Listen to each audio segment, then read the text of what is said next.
देखी चम चम चम चम चमके देवी माई के कंगनमा हो। देखी चम चम चम चम चमके देवी माई के कंगनमा हो।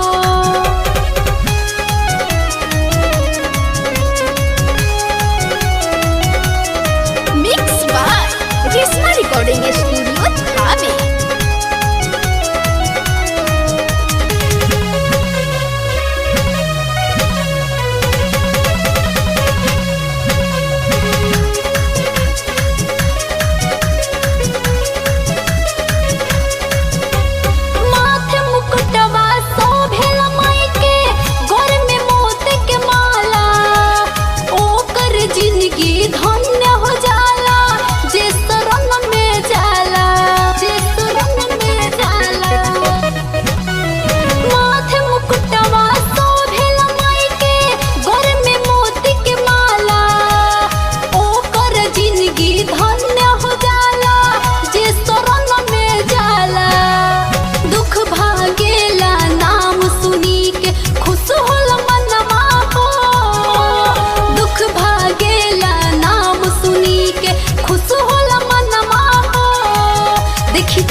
देखी चम चम चम चम चमके देवी माई के कंगनमा हो।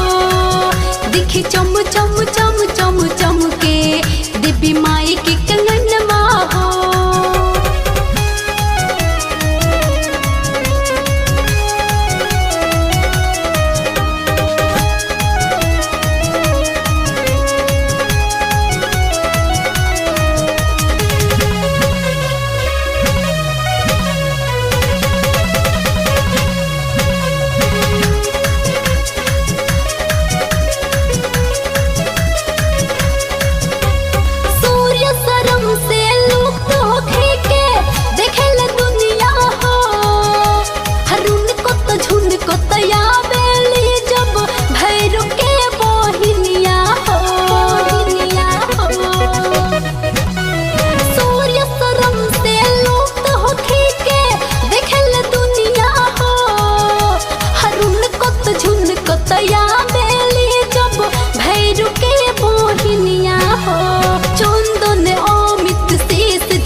चम चम चम चम चमके देवी माई के कंगनमा हो।